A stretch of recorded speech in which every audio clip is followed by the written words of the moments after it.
E aí, pessoal, tudo bom? Então, vamos falar desse livrinho aqui, As Dores do Mundo. O amor, a morte, a arte, a moral, a religião, a política, o homem e a sociedade. Arthur Schopenhauer. Bom, o Schopenhauer aí foi um filósofo alemão do século XIX e ele está entre os mais conhecidos, né? A filosofia dele é tida como a filosofia do pessimismo, porque para ele a vida não tem sentido, a vida é dor e sofrimento. Então ele é tido como essa filosofia do pessimismo, né?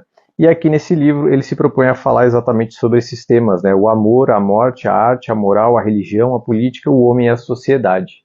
Bom, o livro aqui ele começa dando uma nota biográfica, né, explicando um pouco da vida dele, como ele se tornou filósofo, enfim, ele era filho de mercadores, o pai dele queria que ele seguisse no ramo ali de negócios e tudo mais, mas ele não queria, ele jovem acabou saindo para conhecer o mundo, fazer viagens e estudar, e na volta ele decidiu ser filósofo, né? E aí depois aqui conta a influência de Schopenhauer. Ele só se tornou filósofo como professor e conhecido já mais velho, diferente de alguns outros aí que quando eram novos já eram mais conhecidos. Então só mais no final da vida que ele começou a ser conhecido, que a filosofia dele começou a se popularizar e de fato ele virou um professor universitário. Bom, e aí ele começa, As Dores do Mundo. E aí aqui traz uma síntese assim um pouco sobre a filosofia dele, né? Porque ele tem muito de que a vida é dor e sofrimento, porque a vida é sempre o querer, é sempre a necessidade, o desejo daquilo que não se tem.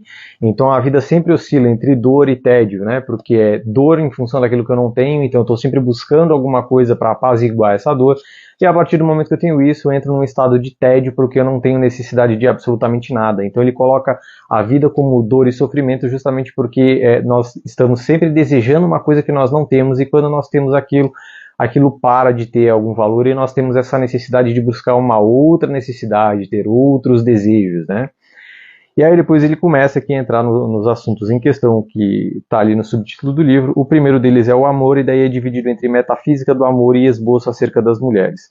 Apesar de eu gostar bastante do Schopenhauer, da síntese, a essência da filosofia dele, essa questão de vida ser dor e sofrimento, a necessidade, o desejo, muitas coisas na filosofia dele assim tem problemas, óbvio, em função da época dele, né? Hoje nós já temos mais conhecimentos, e uma delas é aqui no amor, onde ele começa a falar do amor, que o amor nada mais é do que o desejo do homem e da mulher de gerar o novo ser, né? Então o homem e a mulher, eles estão preocupados como se fosse uma questão da nossa natureza de simplesmente a procriação.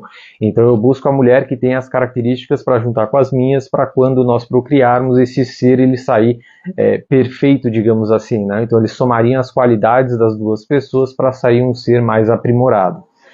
O problema é que hoje nós temos conhecimento de genética e não funciona dessa forma, né? Então ele menciona que vem com o vigor físico, se nascer um homem, vem com o vigor físico do pai e vem com a inteligência da mãe. Se for uma menina, vem com os traços mais delicados da mãe, mas vem com a coragem do pai e tal.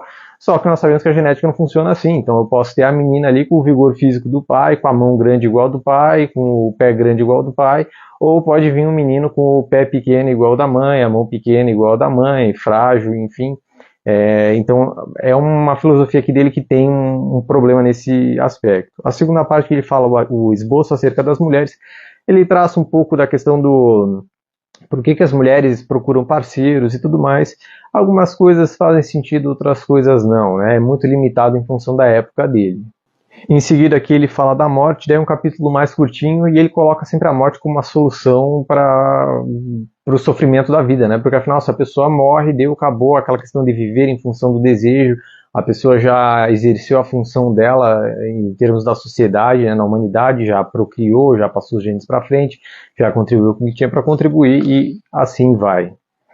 Em seguida ele fala da arte, daí ele fala muito da arte assim como uma questão fundamental à vida. O Nietzsche também tinha um pouco essa filosofia, né, que a vida não é possível sem arte, o Nietzsche dizia.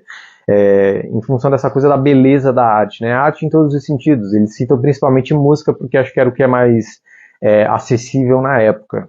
Em seguida aqui ele fala a moral, e daí é dividido em três, né, o egoísmo, a piedade, resignação, renúncia, ascetismo e libertação. Então ele fala um pouco sobre essa questão moral do homem que é egoísta, né? A pessoa que está sempre prejudicando os outros para ter o benefício de si.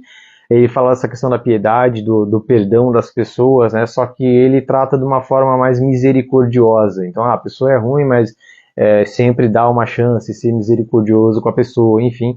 E depois ele fala de resignação, renúncia, ascetismo e libertação, que daí é essa questão do crescimento do ser humano, né?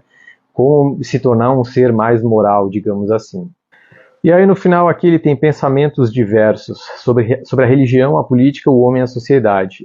E aí são capítulos curtinhos onde ele fala só um pouquinho, né? Então a questão da religião, a religião como o controle do ser humano, né? O Nietzsche também tinha um pouco essa filosofia de que a religião ela serve para o homem se ver como pecador e ficar buscando o perdão, né? Esse tipo de coisa. O Schopenhauer aqui ele tem uma pegada parecida. Aí ele fala que a política como uma questão de controle também, né? Porque a política ela sempre funciona na base da punição. Então, as leis são estabelecidas de forma que se fulano cometer tal coisa, existe uma punição para isso. Então, as leis elas funcionam com base na punição. E nenhuma relação com base na punição ela funciona muito bem, tanto que todas as pessoas têm algum tipo de problema com política, né? Com a questão do governo, como o governo trata isso. E depois aqui ele fala do homem e a sociedade, daí ele fala um pouco do papel do homem na sociedade, enfim. Como alguém que gosta da essência da filosofia do Schopenhauer, eu fiquei um pouco decepcionado com o livro, digamos assim. O livro é um pouquinho raso. Os outros livros que eu já li dele são melhores, aprofundam um pouco melhor na essência da filosofia dele.